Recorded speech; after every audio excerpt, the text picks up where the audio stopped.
This show is sponsored by PowerfulWomenUSA.com, a place to grow, learn, and be inspired by successful women. Hey, everybody, I'm Jill Conway, and this is Secrets of Powerful Women, a show dedicated to celebrating and supporting strong and successful women and sharing their stories. So I'm hoping that you will be inspired to pursue your dreams, feel empowered, reclaim your voice, and discover your strengths. My guest today is Lucie Kwon. Lucie is an assistant district attorney with the Suffolk DA's office in New York. She is the bureau chief of financial crimes and the first ever Asian American bureau chief in Suffolk County Government history. She's been a guest speaker at the United Nations and is a founding member of the United Asian American Alliance. Lucie, thank you for being here and welcome to the show. Thanks, Jill, for having me. I appreciate it. Oh, so Lucie, let's talk about first your current position as bureau chief of financial crimes, and you have achieved such an amazing position, the first ever Asian American, to hold that position, as a bureau chief in Suffolk County history. So, what does that feel like? Do you feel, are you proud of yourself? Because you should be. Thanks, Jill. I appreciate that. Yeah, absolutely. Of course, I'm proud of myself. I think about the obstacles that you have to overcome in your career period, regardless of gender or race or whatnot.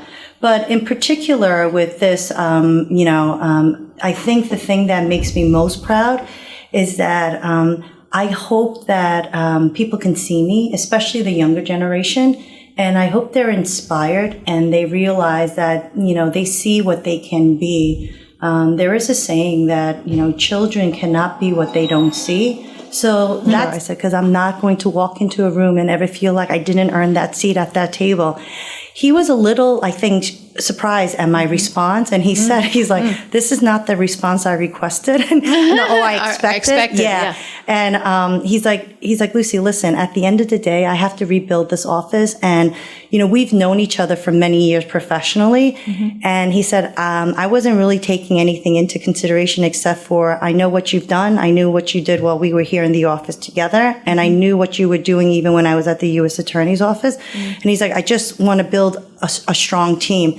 And it was like the perfect response to my unease about being offered that position. Mm-hmm. And I say unease because, I want to say this to, any young girl who's out there listening to this, is that don't doubt yourself. When you have an opportunity, lean into that moment and embrace it. And accept the criticism and just know that you got there because you earned it, and move forward from there and find yourself and surrounded by people who support you. I think that's really important. A lot of people say that, and I think it's hard. The higher you go up the ladder, the harder, you're laughing, the harder I think it is, right? Because a lot of people are jealous of you and want that, especially, it's funny, especially like the people who you thought were your friends or you're a good colleague, and then you find out it wasn't really the case, right? Or you see who people truly are. Yeah. So, I think for me, I was very fortunate that I had tremendous mentors in my life, both male and female. Wow. And actually including the DA himself. But I think the advice that's given to you is a little different in that from their own perspective of what their own experience was, right? Yeah. So I really genuinely appreciate the advice that's given to me by other female leads. Mm. They talk to me honestly about their own struggles. And I try to differentiate between, there's a genuine, I think, human nature of like, I'm happy for you, but, why wasn't it me? Right. But then there's also those people who are just like, you talk about self-serving and, they want to, rather than looking at this as like, what's good for the goose is good for the gander, right? It's like for all of us collectively, we should be supporting each other to know that the big message in all of this is that we lift each other up so that we become the norm. So it doesn't seem like you're filling a quota, or it's not unusual to have an entire room or of leadership or a table full of female leads, right? Right. Nobody ever says, that room was filled with just, all males or whatnot, right? It's almost like that was the norm. The other thing too is that what's really important is that as women, as we continue to rise and move up, is that to not conform to poor behavior because you just want to be accepted in the pack. You set yourself apart. That's what makes you extraordinary. And that is one of the best advice I ever got. I've had, female supervisors who were less than supportive, or made inappropriate comments. And it's not acceptable to me, and it's not excuse for their behavior because the comment is, well, that's just the culture, that's just the institution. Then you create a new culture and you create what the norm is in an institution. So for anybody in a place of authority, I think that's really important. When you're in a place of authority, it's not about I'm the boss, you're going to do what I tell you to do. It's about setting the tone of what is expected from everybody who works. It's not about, being, in charge as much as being responsible for your charges, right? Things like that. Those are I think, so I appreciate, the poor supervisors I've had in the past, in that I think I always told myself, if ever I'm in a position like that, I will 100%, I know exactly what I don't want to be. But at the same, in the same token, I do appreciate the good supervisors I've had because they were real tremendous role models for me, both men and women. So, I think for me, it's just very much so it doesn't matter if I walk into a room or I'm at a meeting and, what the culture is, because I'm surrounded by a certain group of demographics of people. I'll set the tone myself and what I think is acceptable for me and what I think the kind of meeting I'd like to run. So I think I answered your question. Oh, I think yes, in a beautiful way. So I want to just talk to that, one of the points that you made. So you said, you've had supervisors who have said what I would say is a doozy comment, probably, right? Or said things that they dropped the bomb, right? Oh. So give us, for people listening and women listening, what was that comment or the sentiment behind it that really was unacceptable to you and should be to any woman? You don't really need to do anything but sit there and look pretty. Completely unacceptable. By another woman? Yeah. Wow. Or, things like, you're getting a little hysterical. I'm being hysterical. Would you ever say that to a man? And this isn't, I'm not trying to, it's true. And I'm not trying to bash men. No, Listen, we're not that place. No, I'm not. And I'm not trying to bash anybody in particular. I'm just letting you know, look, I've had a very long career. Right. Both in the DA's office and outside the DA's office. I've worked in, in very, all parts of New York, from the boroughs, out to Long Island. I worked up in Massachusetts. And, it's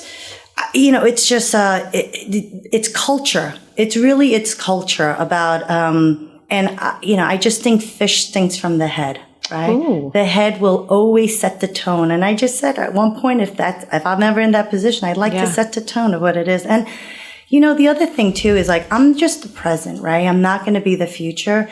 I want to set the tone for the future as well, as we create opportunities for other people who are going to come after me, right? I'm not going to be here forever.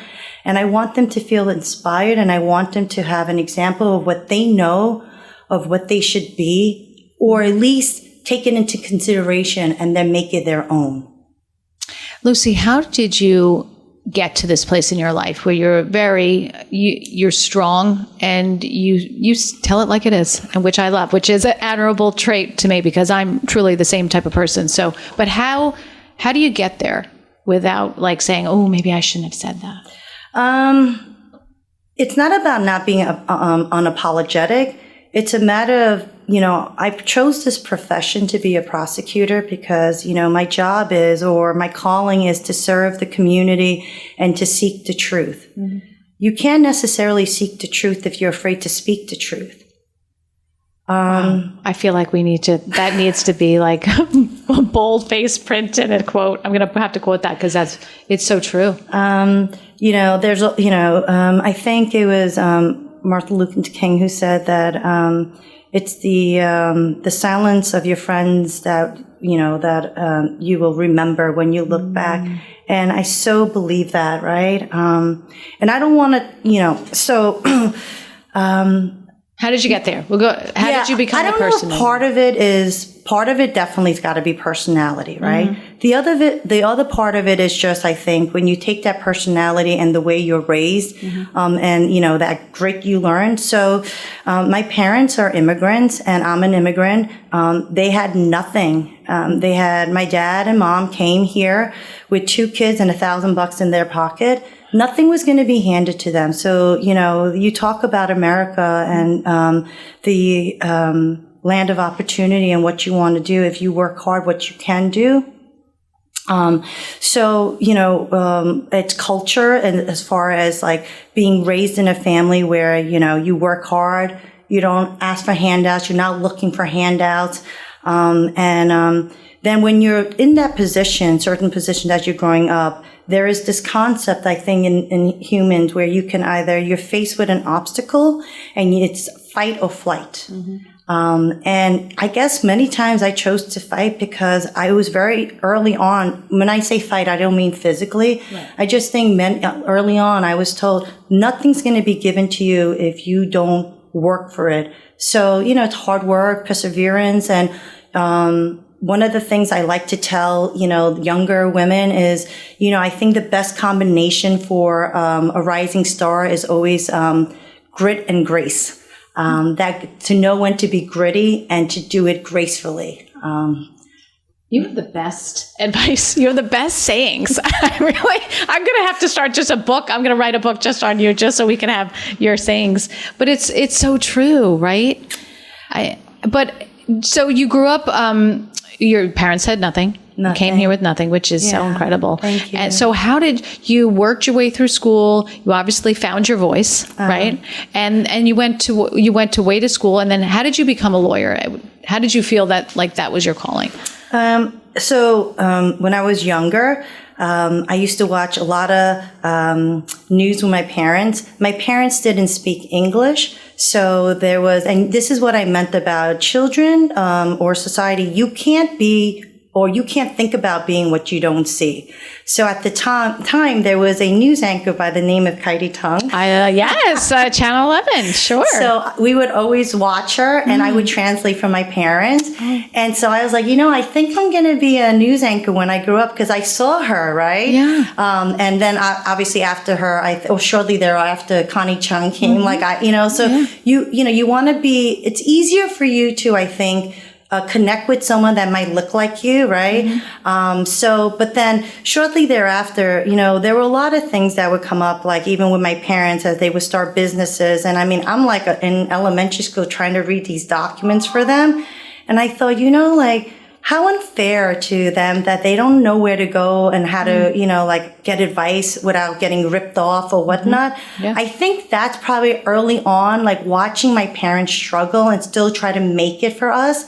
I think that's where my calling for service came into, and I thought I'm going to get myself a legal education so I can always help my mom and dad. Wow. Yeah, I think so. Like when I think about it, Right. Yeah. And then I think one thing led to another as far as so I went away for college against my parents' wishes. Obviously, they wanted me close to them because we didn't have a lot of family here. So whatever family they had, they wanted them close to them.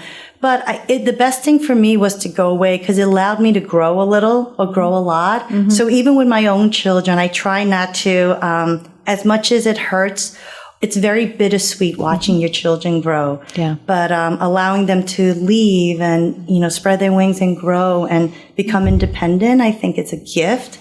Yeah. So at least it was for me. Sure. And then I'm tearing up because I'm my kid. No, because all my kids the same way. I've gone pretty far, but it is, you do get that. It is a bittersweet moment, but it is amazing to see how they do grow. Up with you. How they grow up and really come into their own. They really learn independence, and that's a hard thing to learn. Yeah. So you did that, and then for law school, my father said to me, he's like, I would really like you to come back to school in New York, because if you go to law school where you get your professional license, you'll wind up staying there. Odds are you'll stay there because, you'll build your network, do your internship.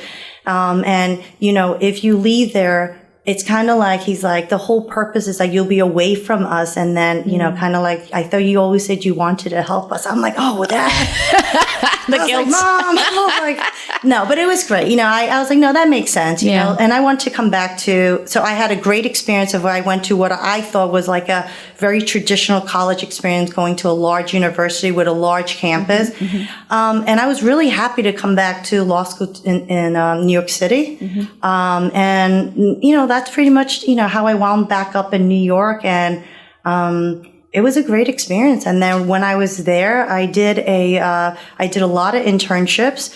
And I ultimately knew that I wanted to go to the district attorney's office. And I think it was probably the best decision I made. Well, I mean, I guess it's because, like you said, like, it wouldn't be a defense attorney, really, because you want to go after the people who are not treating other people correctly or scamming them. And look at the job you're in now, right? Yeah, I think it's about, you really have this romantic notion about justice system and about community. And, you want to always be their defender and their protector. Then you come into this profession and you realize, oh my gosh, like, you realize the obstacles in it, and it's gotten much more challenging.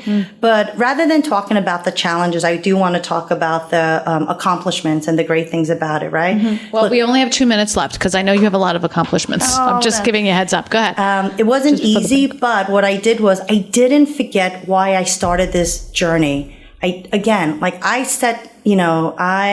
set the tone of what my life was going to be. I set the, expectations. And I stayed true to, I feel like, my calling, despite the fact that the world was changing. I stayed on course. I stayed on track, even during the toughest times. And, I'm grateful for it. Because at the end of all of this, I think my greatest reward is that knowing that my kids are well and they see that what their future could be. My son has already approached me about entertaining law school. So I told him we'll speak about that when he comes home from break. So you have 2 kids. I do. I have 2 boys. How old? 18 and 15. Those are critical times. Yeah. Shaping men. Yeah.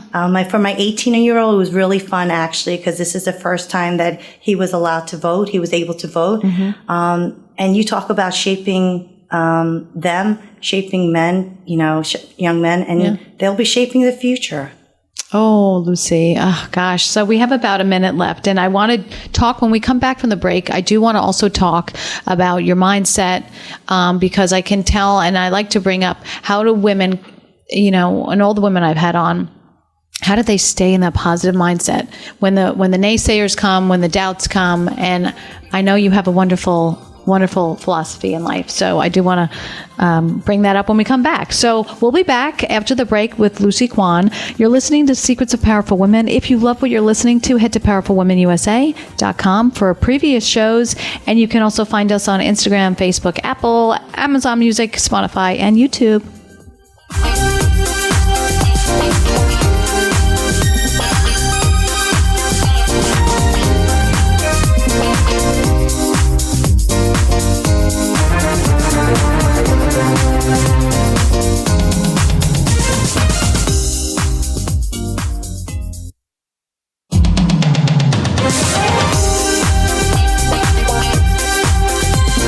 Welcome back, everybody. You're listening to Secrets of Powerful Women. Lucie Kwon is here. She is the Bureau Chief of Financial Crimes at the Suffolk District Attorney's Office and the first Asian American Bureau Chief in Suffolk County Government history.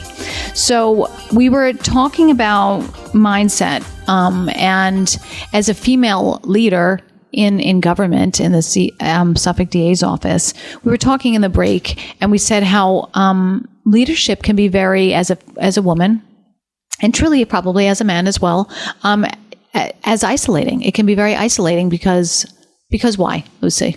So, someone had once said to me, the higher you move up, the more isolating it can be. Because, you have to make a lot of important decisions that are going to impact a large group of people.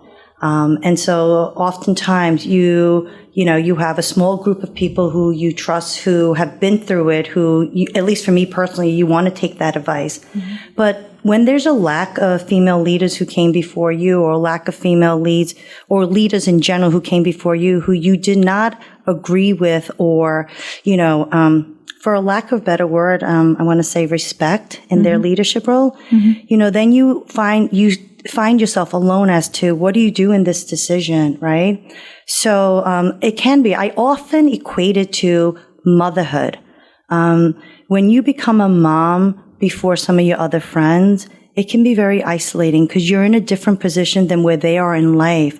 Not better, not worse, just different. When you don't have anyone to kind of relate to or bounce off of or discuss in a safe space what you're going through, it is very isolating. As a supervisor, or a leader, when you are going through something and, if you don't have anyone you can bounce that off of, it can be isolating. It's a lot of pressure to it. Right. The other thing too is that, it could also be a safety mechanism where, you feel like you want to talk to someone about it, but you're afraid your own insecurities can creep up of, if I talk about it, do I sound weak? Do I sound like maybe I don't know what I'm doing? Will someone manipulate this as to say that, she's not right for the position?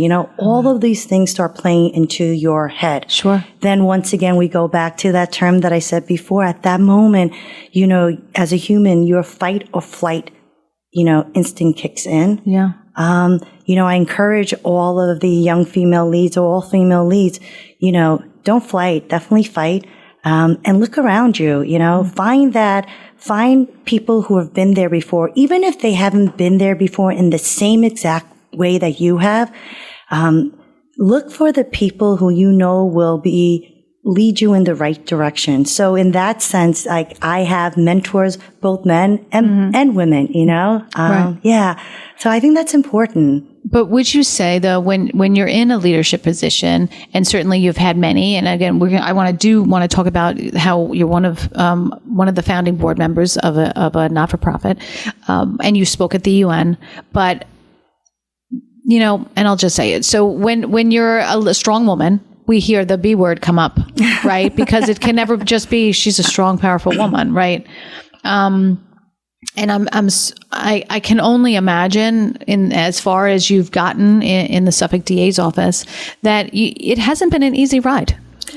I think anywhere in general, it hasn't been an easy ride, right? Yeah. Even through school and whatnot, like I said, my career, The whole profession. Yeah. Yeah, definitely. So a couple of things, right? There's this notion when you have a man who is very stern, who has good answers and who speaks, unequivocally about what he wants and whatnot and is like very on point. It's like, wow, he's a manager. He's a leader. He can run this, right? Right. I find that if you have a woman who does the same thing, sometimes what happens is they're like, it's interesting to me that you don't have necessarily the same feedback. And sometimes that feedback comes back to you.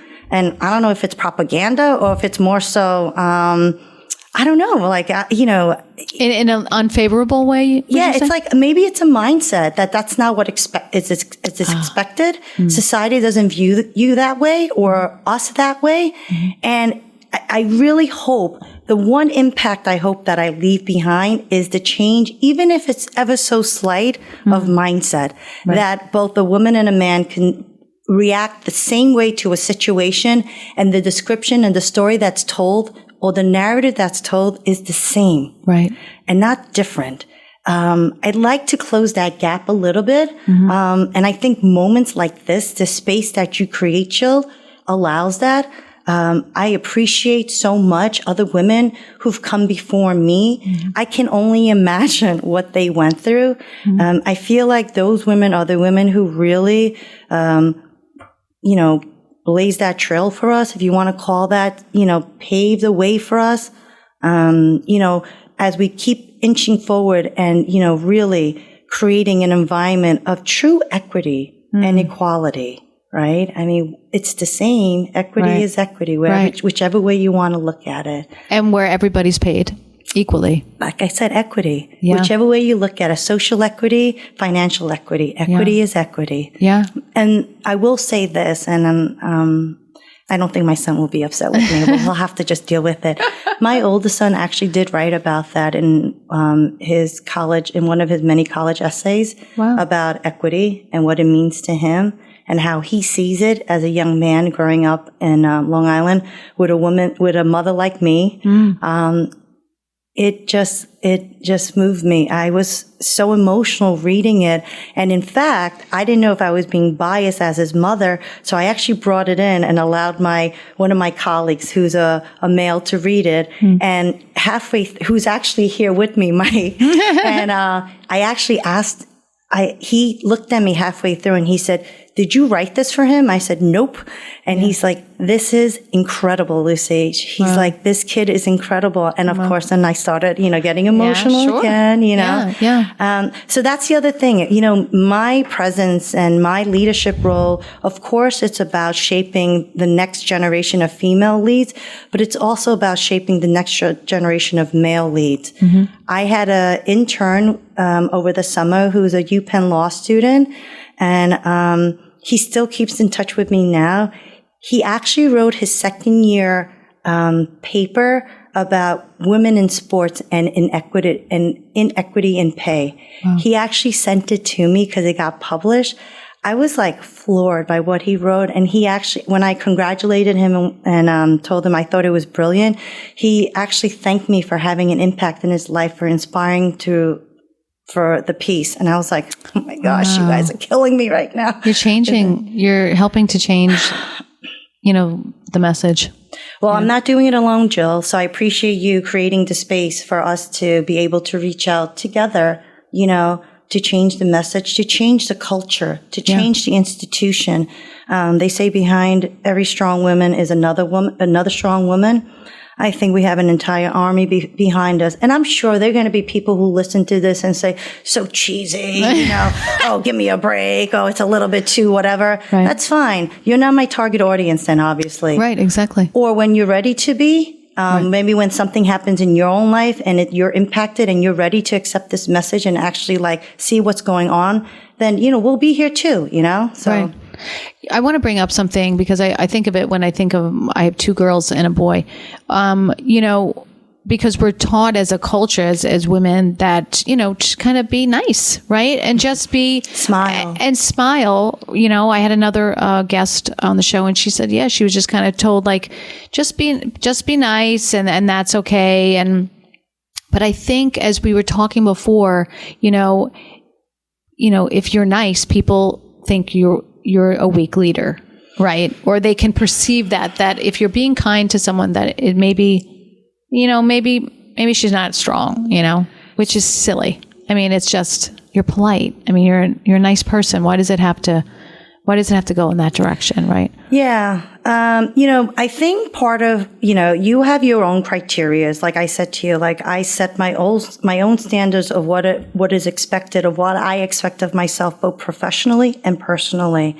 Professionally, I think part of it is you can be strong. Like I said, have grace and grit. Be strong and yet have manners and be polite. Mm-hmm. Sometimes people mistake that kindness for weakness. Yeah. And it's a lesson that I learned, or that professionalism for weakness. They change the narrative. And I tell every young student out there, boy or girl, don't let anyone tell your narrative. You tell your own narrative. And we've seen that even in other aspects of society, right? Mm-hmm. So I want to share a story with you. When I was a young line assistant, I was in a meeting. I was the only female in that meeting as a line assistant, not even as a supervisor. Mm-hmm. And my supervisor was there, and his supervisor was there, and it was a table full of, supervisors from different agencies and whatnot. What I noticed was that when everyone spoke, when people spoke, when the other men spoke, people listened. They didn't. But yet when I spoke, my supervisor thought it was appropriate to pass a yellow sticky to his supervisor and back and forth every time I spoke and kind of grin. Do I know what that yellow sticky said? No. But you know what I did know? That it set the tone of what my voice was valued at, and my voice was valued at nothing. That stuck with me. And you know what the irony in all of this is, that you don't know where someone's going to be later on in life, right? I don't think anyone thought, or they didn't think I was going to be here, whether it's here with you or as a supervisor in the DA's office. But here's the thing. We still share that same professional space. I mean, in the legal world. And I've never forgotten. I've never forgotten that. And, when I look back now, as much as it bothered me, what I know is that I took that negativity and I turned it into a life lesson as far as like what was acceptable, what is acceptable and what's not. I assure you, when I'm running a meeting, when people speak, nobody's passing yellow stickies to each other. Wow. And if not, we stop that meeting and we ask them to share. Share with us what is so important between the two of you that you can't share here.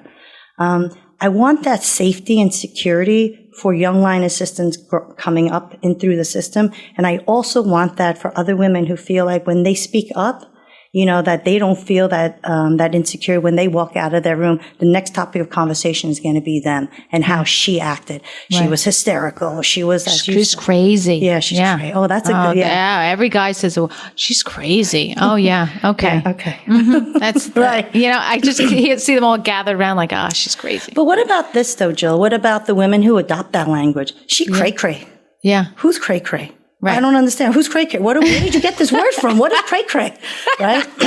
It's so true. Well, again, and this is where I found this message because I felt like there wasn't a space for women to share their story. And by sharing their story, they can inspire other women to share their story because your story is your power. Your voice is your power. And for so long, I feel that we were just kind of like, just keep quiet. Yeah. Just keep quiet. So, I will say this, whether it's men or women or whatnot, and definitely people who have gone through life and accomplished stuff, they get to a point where I hear this a lot, they just want to ride off into the sunset and enjoy their golden years. And, I say this though, that's fine. Just don't take your story to the grave with you. Share your story because your story is inspirational. It will inspire, if not one person, more people. Right. And that inspiration is what keeps us, to continue. And you don't feel so alone. So, what I notice too is as I share my story with other women, regardless of women of their race, their social economic class, or their education, or, all these different walks of life, as different as we may be, I realize how much more we're alike than we are different. Our story is so similar. The narrative, the undertone of the narrative is always the same. There might have been different nuances to it, but it's, I feel a sense of comfort in that, to know you're not alone. And I want young boys and girls to know that too. You're not alone in any of this. People already paved the way for you. Continue that and push it. Keep pushing to the next generation and keep giving back to the next generation. Were you always so positive? Were you always so inspirational in that you always kind of heard that voice maybe in your head that said, keep going, just keep going? So my parents used to say to me, don't worry about today being a bad day. Tomorrow is a new day. Tomorrow will be a better day. And I said, well, what if tomorrow is not a better day and it's not a new day? They said, then the next day will be. I mean, at some point, I think I kept going. And they're like, I think it's time for bed. I mean, it's like... well, you don't know. You don't know what the future holds. No, you don't know. Exactly. You don't know what the future holds, right? So, I say keep all opportunities available. I think... it's the way you deal with obstacles and failures. The hardest thing is to overcome a failure. And I know for me, for 100%, but doing it is the hardest part. Once you do it, I think it builds a little character in you, right? And you realize it's life experiences. You realize, that as life continues to throw obstacles at you, that you'll overcome it. Someone once said to me, someone who I respect tremendously in the office said to me, you seem to be bolstered by headwinds. I just laughed. I said, I don't know about that. I just don't think that anything is impossible, especially for us at this status. I'm not talking about we're not people who are, we're so lucky in life, right? To be here, to be able to have a choice, right? And you can't take that for granted, right? You can't, I think when you're in this unique, blessed situation, I think everybody has a responsibility to see what they can do to give back. I'm not worried about, certain things that other people may be worried about. And you can't take that for granted. Every day is a gift, right? I think that's why they call it the present. It's so true. Yeah. It's so true. Well, on that, let's talk about your not-for-profit.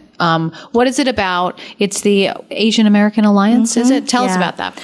So as I became more comfortable in my role and I was, reaching out to the community, and as I was seeing you talk about controlling the narrative, I noticed that the story of people were being told for them rather than being told themselves, telling it themselves. So I really wanted to be able to present a situation, a safe environment for a community to actually have a safe space, like you have created this safe space to have space to reach out to their elected official, to be able to speak, to be able to come forward, to not allow their narrative to be told by other people because they think that a certain constituency is just sleeping, their community is just sleeping, and they're just there. Suddenly, like everybody matters, right? So one of the messages that Ray, the DA, has said to me was that, listen, part of our job responsibility is to reach out to the community, and the entire community. We serve the entire community, the people of Suffolk County, not the chosen few. Right. So, and he said, look, it's part of your job responsibility. It's like, it would be like as if we had to go to court to litigate a matter. So the more I started reaching out into the community, the one thing I noticed is that the AAPI community, the Asian American community, which is the fastest growing community right now on Long Island, they felt very unheard and unrepresented and unseen, like as if they didn't matter. That really bothered me, and I said, oh no, you matter. I assure you, you matter. So a pastor in at a church at a local, in Islip and on a local church on Long Island who caters to the entire community, he happens to be of Asian descent. He and I had an opportunity to cross paths, and he said to me, Lucie, your presence alone will change an entire community. I said, I don't understand that. He said, you being visible will inspire others to come forward. I didn't understand it at the moment when he gave me that piece of advice. I understand it now. I don't want to talk too much about the case, but for example, as it's public information that on Gilgo, one of the bodies that was found was of Asian descent. And when that was announced, somebody had reached out to me and said that their family member went missing many, many years ago. I don't know if that person could be them. Wow. And I said, I don't know, but I will get you in contact with the people who might be able to help you and find out. And so, obviously that's what I mean about access. Yeah. For how many years have that family just been sitting there wondering, and they didn't even know how to ask, who to reach out to, right? So you talk about just impacting one family, but then from that, when the announcement was made, it was, I believe Ray referred to that male body as Asian male doe. And that message and asking for public help so that we can try to identify that body. Do you know that for the first time in Suffolk County history, that message was sent out in 5 different Asian languages? Wow. Yeah. Wow. Yeah. You're making a difference. So it was really important to me. And it's been, so we do things to the community. So, and what I like is that other organization agencies like to reach out to us and ask us for assistance. So the one thing though, when we created this board, is that every single board member had to have been already established on their own, so that they weren't going to be using this board as a springboard for themselves. This is about service. We are serving the community. And that is ultimately the agenda for this board.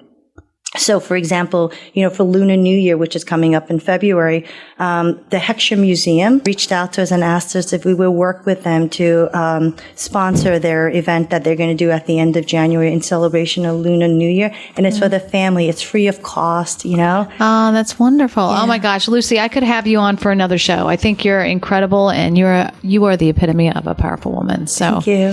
We're gonna have Lucie back another time, but I just want to say thank you for coming on the show and believing in this and believing in me too. You've been listening to Secrets of Powerful Women. Head to Powerful Women USA to get on the newsletter and listen to previous shows. I'm Jill Conway, everybody, and thank you for listening to the show celebrating and empowering women. I hope you're inspired to pursue your own goals, believe in yourself, be courageous, and dream bigger. I'm here to remind you that your voice matters and that your story has power. I hope you join me next time.